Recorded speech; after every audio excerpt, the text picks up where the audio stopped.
some, they're making changes to the language on it, so it's supposed to give the state more control and federal less control. Yeah, they said it's going to put all of the mandate back on the state. Yeah, and so that's gonna change everything, because it's gonna change, what we do with the standards and what we do with the testing, so it could really impact where we go moving forward. Well, they expect it to pass. Yeah, they do. And our commissioner right now, she's all in favor of us, designing our own test, and, which right now we don't have a choice because they took the funding out of our budget, so we're gonna see some changes. I don't know how quick it's gonna happen, but I imagine it's gonna happen pretty quick. Well, that's the No Child Left Behind within 10 years ago, is that right? Something in that pretty close? 2004. 2000 and, Yeah. yeah, 11 years yeah, ago. that's right, 2004, so, yeah. 2014 is when we were supposed to reach the 100% of children at proficient or advanced. So,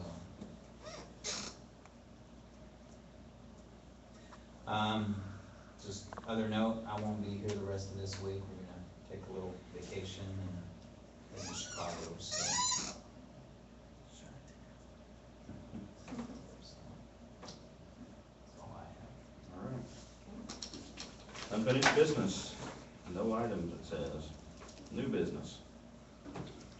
Program and service evaluation reports.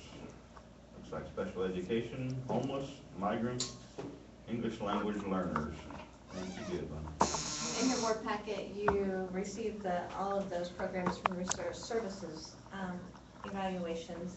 I don't do a SWOT on the homeless, migrant, and ELL because we don't really have a population to justify changes in programs or anything, so, but we are ready if any of them walk through the door. For special education, some of our strengths and opportunities that we have excellent staff. We have good collaboration amongst all the teachers and working together for the good of the students. Our special education co-op that we're a part of is a valuable strength to us with helping us find services and trainings and their assistance when we go through MSIP. They are invaluable in their aspects. The variety of interventions we offer is a strength. Through the co-op, we're able to have autism consultants that can come out to the school and provide observations, assistance in planning, those type of things. Some of our opportunities that we have is our collaboration with our high school students within learning opportunities and vocational rehabilitation, getting them connected with them their senior year so that they can do some on-site trainings with them. If they're going to college, they help them with that process. They help them seek financial services if they're eligible for those. So they can be really valuable to a lot of our students. We have started making some new connections with the regional office in Kirksville, and they have some trainings that they are excited to possibly come out this next year and do with some of our high school students. They have a STIR training, which is a self-advocacy program, and they would come over a period of a couple weeks and do training with the students. It's to teach them to be self-advocating for themselves and how to be more independent when they leave high school. And then the variety of technology that we are able to offer our students, whether it be assistive technology for those that need that through the iPad apps that we can offer, or just students that do better working with technology, typing rather than writing, that's very invaluable to us. Some of our weaknesses and threats, just the increased student needs. I mean, they're always changing.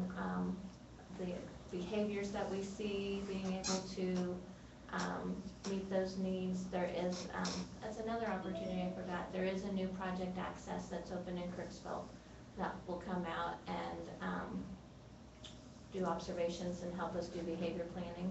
So that's a new opportunity that's just opened up in the area. More weaknesses and threats, just a decrease in allocation of funding. We have to provide all the services, but they're not providing us more money for that.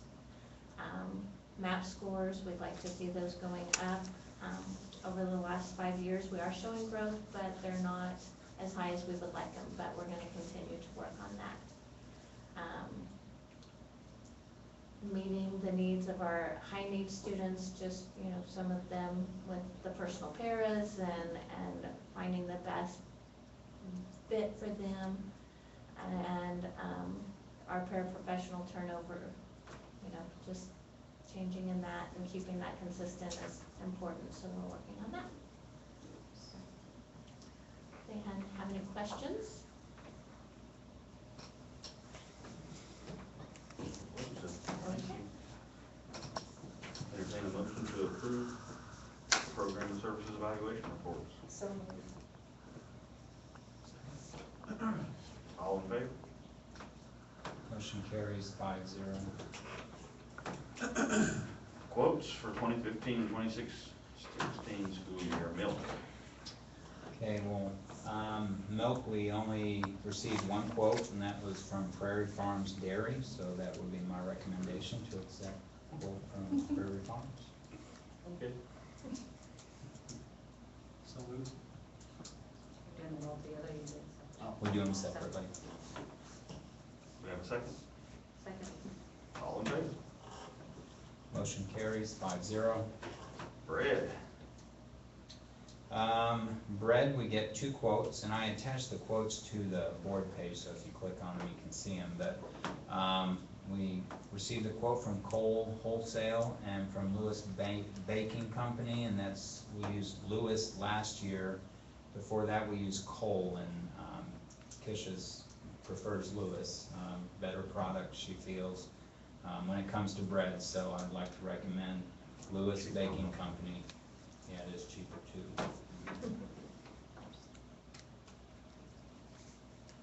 So moved. Have a second? Second. All in favor? Motion carries 5-0. Laundry service. We only have one quote, and that's from Sunbright, and that's who we've been using for several years, and so I'd like to recommend Sunbright. Entertain a motion? So moved. Second. All in favor? Motion carries 5-0. Bus supplies. This is one that's a little bit different because we have several. If you look at the spreadsheet that's attached there, the ones that are in bold are the ones that Joe is recommending. We did have 3 new companies provide quotes this year. But Joe makes his decision based on what he's comfortable with, what he's used before. And you'll notice that I think he's used 4 of the 6 companies in here throughout.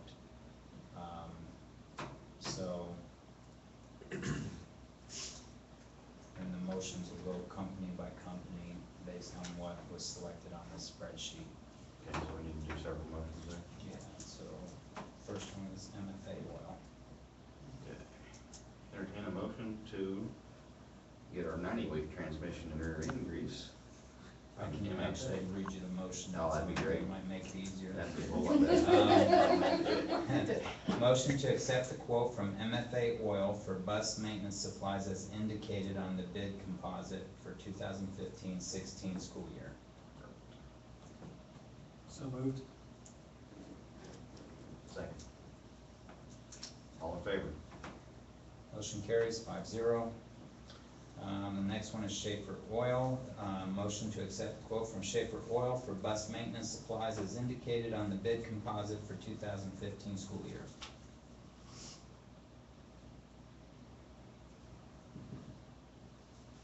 So moved. Second. All in favor? Motion carries 5-0. Next one is Rainbow Oil. Motion to accept the quote from Rainbow Oil for bus maintenance supplies as indicated on the bid composite for the 2015-16 school year.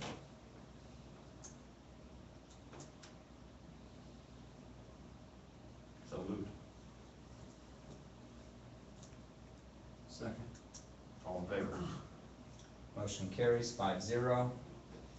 And then the last one is to, motion to accept the quote from Edina Farm and Home for bus maintenance supplies as indicated on the bid composite for the 2015-16 school year. So moved. Second. All in favor?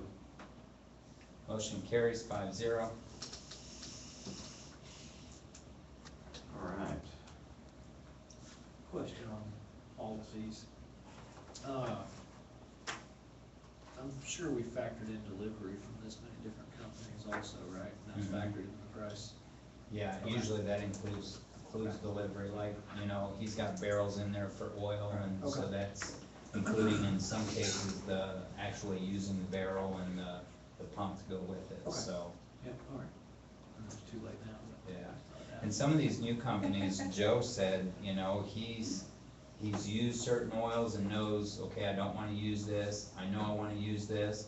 Some of these new companies, I think he's gonna talk to them and say, so, tell me more about your product, because it provided a quote, but, you know, maybe get some more information, so, he's familiar with what they have. And then some of them is warranty choices, because the warranty on the bus is gonna say you have to use this transmission. If you don't, then we're not gonna uphold your warranty. Food service, breakfast, lunch, and milk prices. Every year we have to approve the prices. Except for last year. This is, did I put something on It there? says 2014, 2015 on ours, but. No, 2015, That's what I 16 thought. for next year. So every year we do have to change the lunch prices because of federal regulation if you're receiving federal funding, which we do with our free and reduced program. So there's a formula that you have to plug in your information, you plug it in, and then it tells you how much you have to raise it. And ours was 7 cents, but then it wants you to round down to the nearest 5 cents. So 7, that breaks it down to 5 cents. So we're gonna go from $1.70 to $1.75. We're gonna keep the milk the same. Student breakfast is at $1. Adult breakfast is at $1.25. Lunch is at $2.50 for adults. Free and reduced breakfast is 30 cents, and free and reduced lunch is 40 cents, and the milk is 35 cents. All those will remain the same as what they are this year, and that's what I am proposing.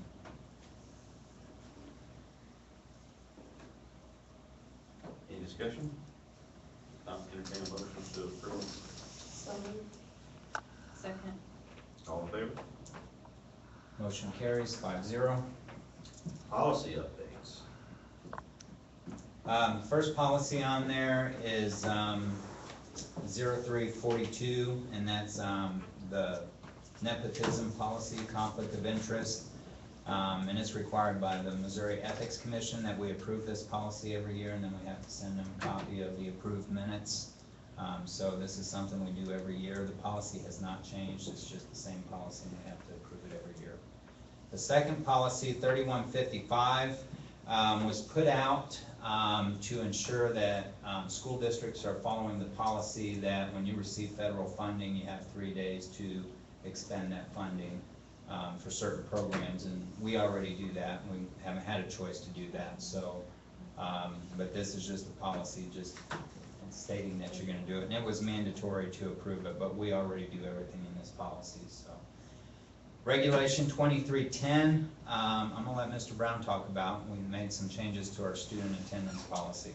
Yeah, the old policy, actually the policy is not very long, but the regulation was about 3 pages long. It speaks about all the elementary, middle school, and high school attendance. And if you look, I've really gone through and just changed a little bit under the high school students. You know, one of the things that was extremely important to us was the daily attendance.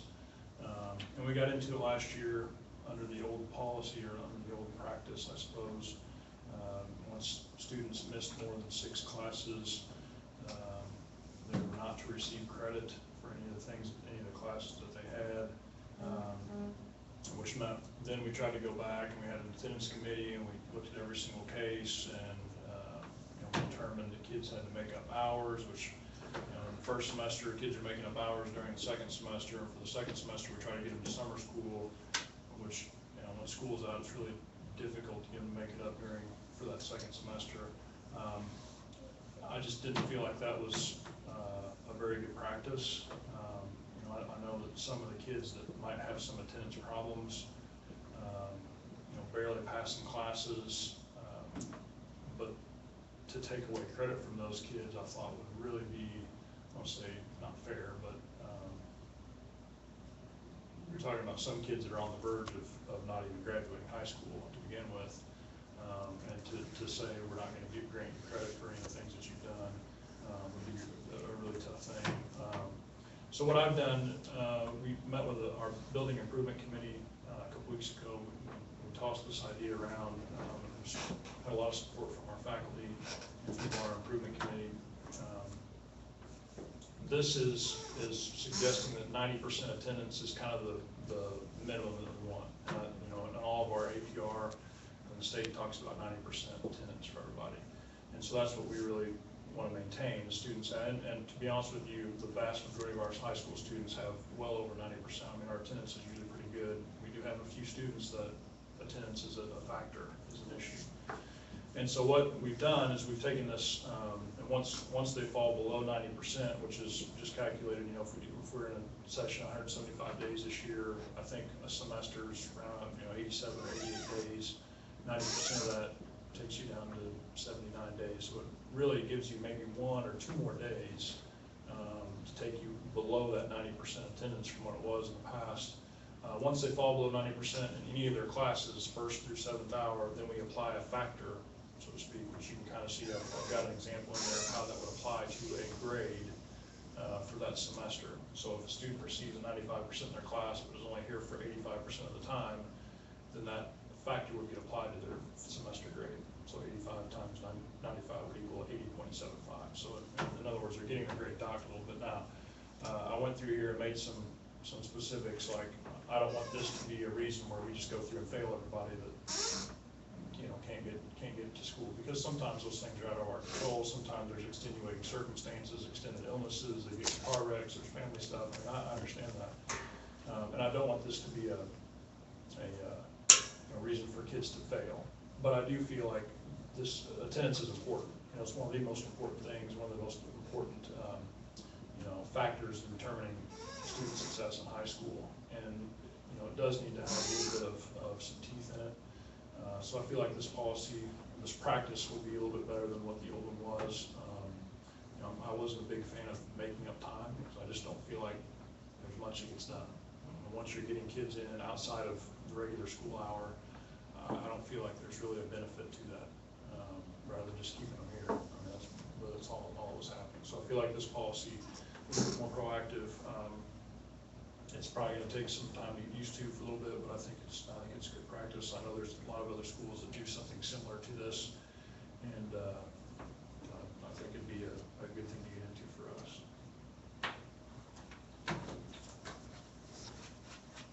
The last one on there is Regulation 2920, and it appears in the athletic handbooks for students and the coaches' handbooks. And we've discovered that we had one thing in the book that said students need to be in attendance for 4 out of their 7 classes for the day to participate, but the policy said they had to be here a full day. And as far as I've known, as long as I've been here, I think it's always been they have to be in school 4 classes out of the whole day in order to attend. But we discovered that the policy conflicted with that and said they had to be here 100% of the time. So we're changing the policy to match what we've been practicing, which is they have to be here 4 out of 7 classes. You know, and that's, you know, a student that schedules a doctor's appointment at the end of the day, that 100% just completely knocks them out. So, so that's what Regulation 2920, what the changes are on that.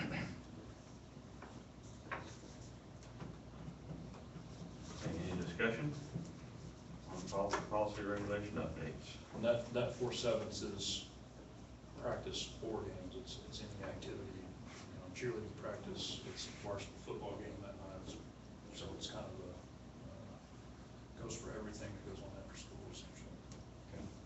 For every extracurricular, Yeah. even practices, even, Yeah. not just games. Be here for it. Okay, if there's no discussion, entertain a motion to approve the policies and regulation updates. So moved. Second. All in favor? Motion carries 5-0. Handbooks for upcoming school year. North Elementary. Yeah, I mean, the changes are listed on there, so I don't know if you guys have specific. The only one that doesn't have, the changes listed on there would be like the coaches and the student activities handbook, but I just explained it was a policy change. And then the FFA handbook, I don't know that, There's something different. so, substitutes the same. There's some few changes, the new calendar for next year. But if you guys have questions, or if you want them to say what the changes are, they can go through them, however you wanna do it. I've got a comment, let me find it here. I was reading on dances and what you had to have required to go to a dance. One of the issues that I had reading that was the line right below it. I'm gonna find it here in just a little bit. But it says that a student must attend the 7 class periods. Here it is, number 9, in prep assembly, school-sponsored activities. Page 28 of 46. Okay, Page 28. thanks. A student attending prom must be in attendance all 7 class periods the Friday prior to prom. How do you police that? That's Brian. Really, it was pretty easy this year because I think it's pretty well understood. I mean, that was new to me coming into this district this year, but it was like, I mean, I had a kid I know, got kind of hurt in the baseball game the night before, and mom had scheduled an appointment, and I said, well, here are your 2 choices, and she said, well, let's go to prom. That was, Don't you think that,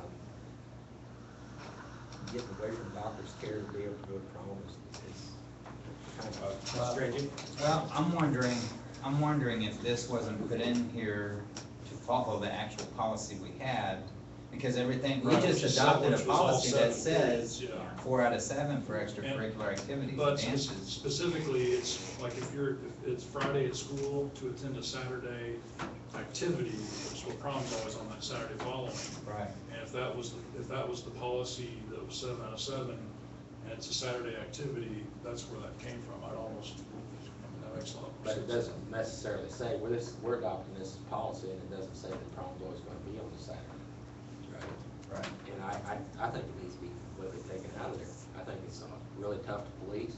I can't see a kid going to school to attend prom versus going to a doctor if he's been hurt in a baseball game. It don't make sense to me. Right, well, and to me, it would make more sense to reflect the 4 7s, which we require for any other I think the extracurricular reason activity. I will say this, I was at Canton, and we, changed it. We had that on prom, see, Canton used to have prom on Friday nights. And they changed it to do 100% attend prom, 100% of the day if you wanna go to prom, because what you had is all these people checking out early to go get their nails done. Taxes and hair done. We had a full board meeting room, just because it was like, listen, this is prom, this is their thing, how do you expect them to get ready, go home, get ready after school? Now it's, they schedule, you know, if the kids can check out like at 1 o'clock that day, and if they're juniors and seniors, the rest of them have to be in attendance a full day, but I think, we just looked at a policy that says, you can participate in other things if you're here 4 out of the 7. That's I think another it thing needs to I've be got a consistent. real problem with. This specifically says prom. And it was to detour, I remember they did it when I was in school, this is how long it's been that way, to detour girls from getting hair appointments and nail appointments and everything, and missing the majority of the day when they could do it after school or Saturday morning. And as a board member and or an administrator, it looks to me like it's an awful tough policy for police. I would not want to be in a position to tell a girl she couldn't go to prom or what they do to prom because they come in 5 minutes later. Car broke down on the way to We'll school. tell you, we have great attendance on that Friday though. Yeah, early, early. But I'd agree, I mean, to me, it needs, we can't hold prom to be, you know, prom can't be the biggest event we do all year long. It's another school-sponsored event that we do. And we can't use it as a discipline tool. No. I cannot agree that. And if we're playing football on a Saturday, or a basketball game on a Saturday, then it needs to be the same standard as what prom is. I mean, we can't just say that prom's gotta be, you know, 7 out of 7 and everything else is 2 out of 7. It needs to be consistent. Well, we had a policy at work a few years back that you had to be there up the full day before vacation day to get vacation pay. And that was a nightmare for police. I mean, it was a nightmare. And I just, from that policy that we had, and it was me always the one being the police on it, was whenever it come through, they'd be back to me. And yeah, I didn't agree with it, and I just did away with it. And, you know, to me, attendance is an attendance issue. Prom is of no other relevance. Either you're there or you're not. Whatever you dictate through the day, if you miss on any given day of the school year is no more or less important than the day before prom. And in fact, it should be less important the day before prom because they're probably not doing a heck of a lot anyway. That's probably, as from an academic importance, one of the least important days that there is because everybody's got their mind on prom. They're trying to get decorations ready and things like that. And so that academically, it just doesn't seem that important to me compared to some other days. Attendance is attendance issue. Having it specific to say prom, again, I think we need to change this some way, shape, or form. But prom can't be looked at as anything different than a high school football game or a high school basketball game. Because prom to a 17-year-old, 18-year-old female is pretty important, we know that, you know, but so is a football game to an 18-year-old senior. You know, their last football game. And attendance is attendance. If a student has been here every day of the year, except the day before prom because she decides she wants to take off and get a dress or go get a tux because they forgot to get it before, whatever it is, attendance is attendance. You make rules for attendance, and there should be attendance rules, and then you should have prom. And I cannot agree with that rule. Just for prom or for all extracurricular activities, are you saying? This says just For prom, this prom. says prom. It says Right, prom, but for we have, prom. we also have the 4 out of 7 hours in the Yeah, day but that's too. on the same day of the activity. This is a different day. Okay. This is Friday. So I guess my question is, would you have a problem with just deleting number 9 on page 28 altogether? I mean, maybe it just doesn't need to be there if we're happy with the policy saying activities 4/7 on that day. Yeah, I mean, to me, that those things need to reflect each other. I mean, when you're looking at whatever the activity is on Saturday, to me, you gotta look at Friday attendance. Now, since we just changed it to be 4 out of 7, then, So let me, Say 4 out of 7. yeah, I think that needs to be consistent. So there's. That's consistent all the way across. Yeah, But he doesn't just want it need to be just say consistent prom. across the board. Right. I understand that, yeah, and to me, just getting rid of that's fine. And maybe just put on there Saturday activities. Yeah, Saturday activities, Or- and I do know we. But that should be addressed in the attendance policy anyway, right? Right. Saturday activities, days that we don't have school. You should have to be here, if you're going to a Saturday football game, you should have to be here 4 out of 7 hours on Friday, right? Right. That's an attendance, Right. that's an attendance issue. Absolutely. To me, this is out of place, that line, to me, needs to be gone, it should be addressed, attendance should be addressed in attendance policy. I think if you just delete that, the rest of it's covered. So, so we can make, in the motion, we can Delete that. As amended. read the motion with the deletion of number 9 on page 28 of the high school handbook. So Is there any other handbooks that we have questions on, or? That's the only thing that I picked up on. So the motion would be to approve the handbooks for students, elementary, middle, and high school with the deletion of number 9 on page 28, the staff handbooks, the substitute, FFA, BOAG, A+, iPad, student activities, and coaches handbooks for the 2015 school year as presented. And a motion to approve? That's in our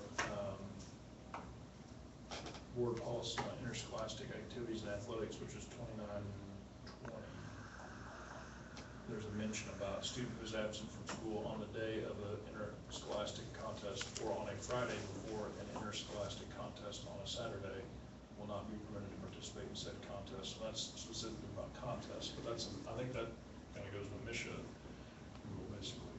But to me, 4/7 is 4/7, and we just need to. That covers that too. Yeah.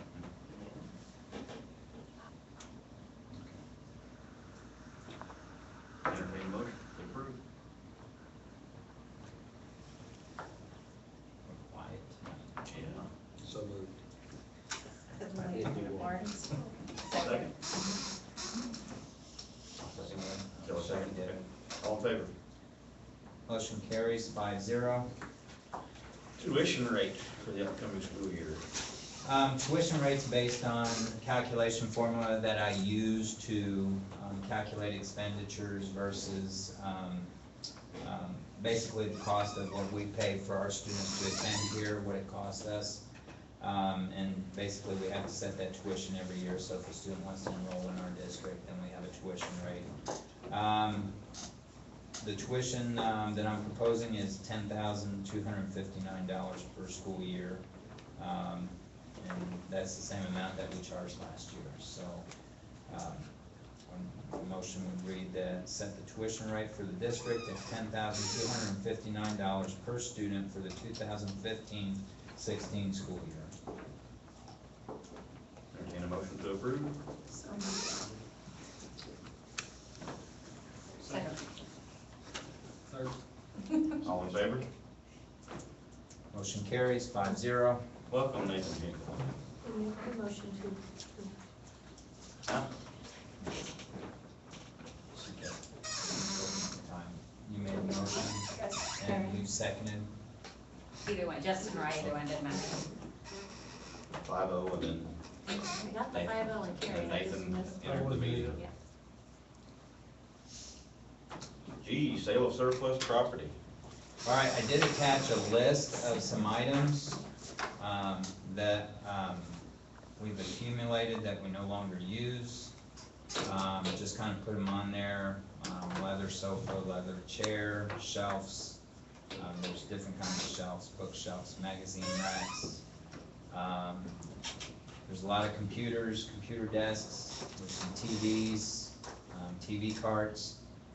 There's lots of library books, encyclopedia sets, projector screens. We also have a school bus that we are selling in the sale. Everything's been, I've got pictures, the articles ready for the newspapers, because it's gotta be in the newspaper for 2 weeks before we can have our auction. So the proposed date for the auction is August 15th, which would mean that it would be in the paper on the July 29th and August 5th. And that's kind of, so the motion would read to approve the surplus personal property auction on August 15th, 2015 at 10 a.m. with a notice of sale to be published in July 29th and August 5th in the local newspaper, the Edina Sentinel, in accordance with policy 3390. We also get flyers, and it gets published in the Nemo Trader, I believe, is Gary Fagan is who's going to do the auction, and he'll put some flyers together, and we'll distribute some of those around as well. But we have to approve the sale and the date before we can do it, and the date right now is August 15th. So that was the motion that I read. Okay. Entertain a motion to approve? So moved. Motion by Shelley, Got it. not distracted this time. We have a second?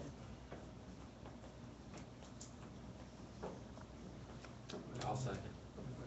All in favor? Motion carries 6-0. Brings us to you, Shelley. I move that we adjourn the regular session to go into closed session for the purpose of considering the following: personnel under section 610.021, subsections 3 and 13. Mrs. View, Yes. Mr. Cardwell, Yes. Mrs. Hall, Yes. Mr. Hayes, Yes. Mr. Parrish, Yes. Mr. Reel, absent, Mr. Schenkel. Yes. Motion carries 6-0. Chairman.